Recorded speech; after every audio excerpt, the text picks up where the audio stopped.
Good morning. তোমরা সবাই কেমন আছো? আমি সুমন, আমার চ্যানেলে সবাইকে ওয়েলকাম। আজকে সকালের চায়ের সাথে কিন্তু নিজের হাতের বানানোর আটার কুকিজ কেমন লাগে, নিজের হাতে বানানো কুকিজ দিয়ে যদি সকালের চাটা খাওয়া হয়। আমার কিন্তু বাড়ির প্রত্যেকেরা এই কুকিজটা খেয়ে খুব ভালো বলেছে।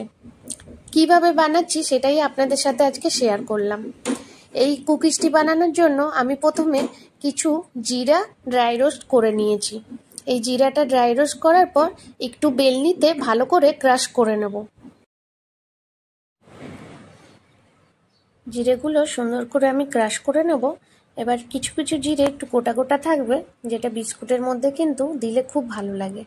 এটাকে এবার ঢাকা দিয়ে অন্যদিকে আমি কিছু কাঁচা বাদাম ঘি দিয়ে ভেজে নেব। ঘি দিয়ে ভাজলাম কেন বাদামটার টেস্টটা কিন্তু অন্যরকম লাগে বিস্কুটের মধ্যে। এবার এটি ভাজা হয়ে গেলে এর খোসাটা ছাড়িয়ে আমি ক্রাশ করে নেব ওই বেলনিতে। একটু ঠান্ডা হওয়ার পরেই করব, কেন গরম গরম বাদামটা একদমই হাতে ধরা যায় না। আমার ঠান্ডা হয়ে গেছে, এবার খোসা ছাড়িয়ে এগুলোকে আমি ক্রাশ করে নেব।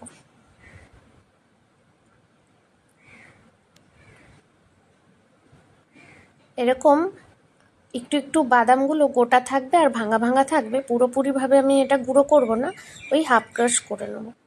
এদিকে আমি হাফ কাপ মতন বাটার নিয়ে নিয়েছি। আমি এটা সল্টেড বাটার নিয়েছি, আপনারা চাইলে নর্মাল যে বাটার পাওয়া যায় আনসল্টেড ওগুলো নিতে পারেন। এবার আমি চিনি গুঁড়ো করে রেখেছিলাম, চিনিটা কিন্তু একদমই পাউডার করিনি, ওই কিছু অল্প পাউডার অল্প দানাওয়ালা চিনি, ওটাই আমি এখানে 4 চামচ দিয়ে দিলাম।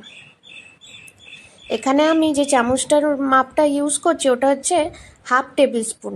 হাফ টেবিল স্পুনের 4 চামচ দিলাম, মানে আপনি যদি 1 টেবিল স্পুন নেন তাহলে 2 টেবিল স্পুনের হবে সুগার। এবার চলো হ্যান্ড বিটার দিয়ে আমি এটাকে বিট করে নেব। আপনারা চাইলে হ্যান্ড উইক্সও ইউজ করতে পারেন, ওতে একটু সময়টা বেশি লাগে, এটাই খুব তাড়াতাড়ি হয়ে যায়।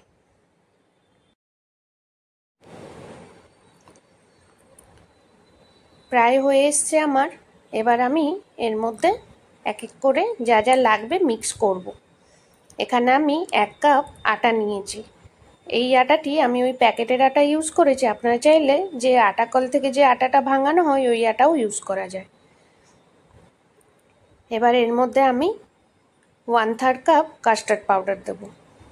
কাস্টার্ড পাউডারটা দেওয়ার কারণ হচ্ছে আটার একটা যে কাঁচা কাঁচা গন্ধ হয় ওই গন্ধটা কুকিজের মধ্যে আসবে না। এবার এমনি মিক্স করে আমি চেলে নেব। এরকম স্পুনের সাহায্যে ভালো করে আমি চেলে নিলাম, আর যে এক্সট্রা যেই দানাগুলো থাকে এগুলো আমি ফেলে দেব। এবার আমি স্পুন দিয়ে ভালো করে এটাকে মিক্স করে নিলাম। আরও কিছু জিনিস দিয়ে দেবো। এখানে হাফ টেবিল স্পুন আমি বেকিং পাউডার নিয়েছি আর 1/3 টিস্পুন বেকিং সোডা।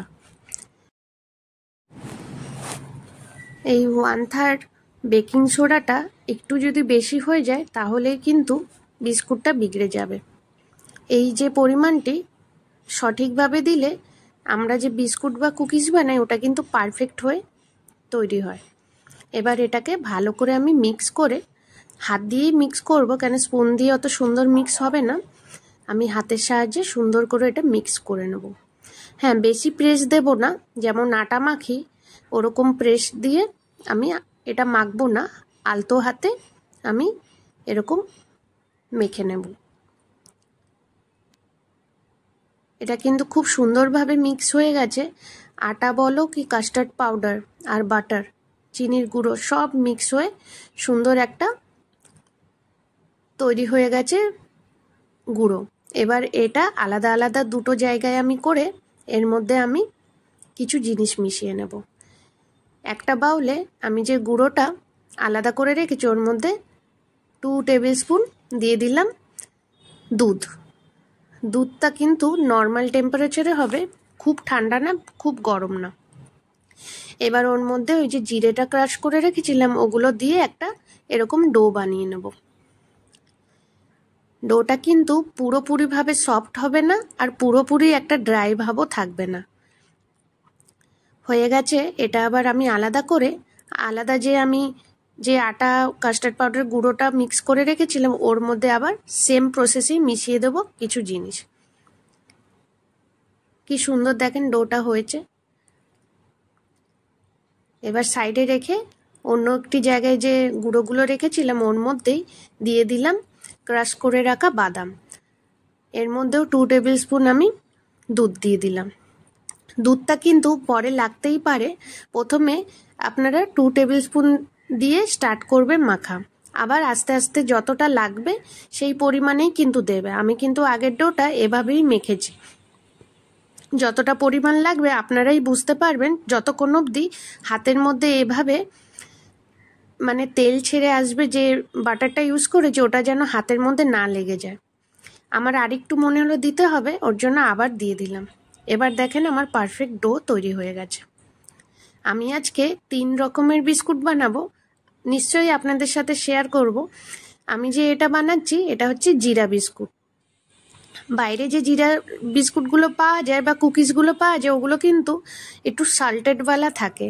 আমি এখানে কিন্তু কোনো সল্ট ইউজ করিনি। এর মধ্যে আমি যে সল্টেড বাটারটা ইউজ করেছি ওই বাটারটাই কিন্তু কাজ দিয়ে যাবে আমার।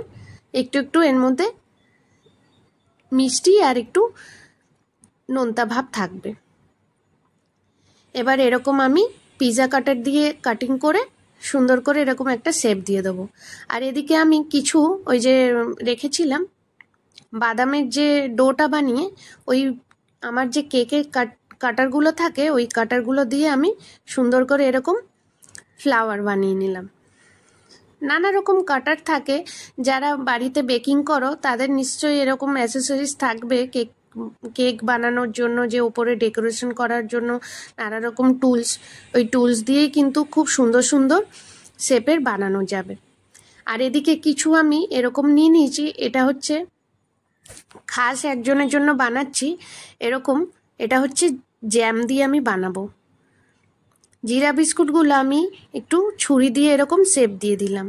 আর বাকিগুলো যে দেখছেন ফ্লাওয়ার আর এই যে ছোট ছোট সন্দেশের মতন ওগুলো কিন্তু বাদাম বিস্কুট। ওই যে সন্দেশের মতন দিয়ে দিয়েছি ওগুলোর মধ্যে আমি কিছু জ্যাম দিয়ে দেব। আপনাদের বাড়িতে যে কোনো জ্যাম থাকবে, আমি এখানে স্ট্রবেরি জ্যাম ইউজ করেছি, চাইলে পাইনাপেল বলো ম্যাঙ্গো বলো যে কোনো জ্যাম ইউজ করতে পারবে। এগুলো কিন্তু বাচ্চারা খেতে ভীষণ ভালোবাসে, দেখতে এতটাই সুন্দর লাগে যে বাচ্চারা খেয়েও নেবে। আর যেহেতু এটা আটা দিয়ে বানিয়েছি তাহলে কোনো চিন্তাই করার নাই যে আনহেলদি জিনিস। হ্যাঁ, একটু সুগার দিতেই হয়, কেন চিনি না দিলে একদমই কিন্তু টেস্টটা হবে না।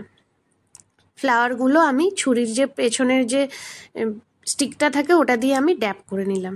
ওটিজিতে আমি দিয়ে দিলাম 180 ডিগ্রিতে 15 মিনিটসের জন্য।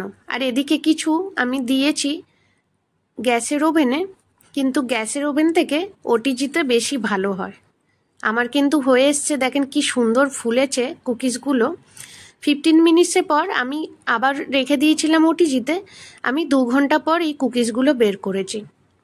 কুকিজগুলোর কালার দেখেন কি সুন্দর হয়েছে, আর এই যে জ্যামের যে কুকিজগুলো খুব সুন্দর হয়েছে।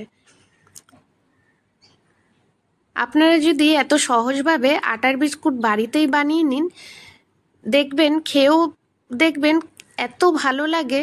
আর খুব কম জিনিস দিয়ে, আপনারা তো দেখলেনই কত কম উপকরণ দিয়ে আমি এতগুলো বিস্কুট বানিয়ে নিয়েছি। তবে এই বিস্কুটটি বানানোর পর আমার কিন্তু ছেলে টুকটুক করে এসে এক একটা নিয়ে খেয়েই যাচ্ছে। সকালবেলা আমি চলো বিস্কুটগুলোকে ভেঙে দেখালাম। আজকে কিন্তু সকালে চায়ের সাথে এই আমার নিজের হাতে বানানো বিস্কুট বা কুকিজ বলো এগুলো ছিল। আর এই যে পোড়া পোড়া দাগ দেখছেন, এই পোড়া পোড়া দাগটা যেগুলো আমি ওভেনে যে বানিয়েছিলাম ওর না, এটা হচ্ছে গ্যাসে বানানো। গ্যাসে বানালে নিচের থেকে একটু পোড়া পোড়া দাগ হয়ে যায়, কিন্তু ওভেনে বানালে ওই দাগটা হয় না।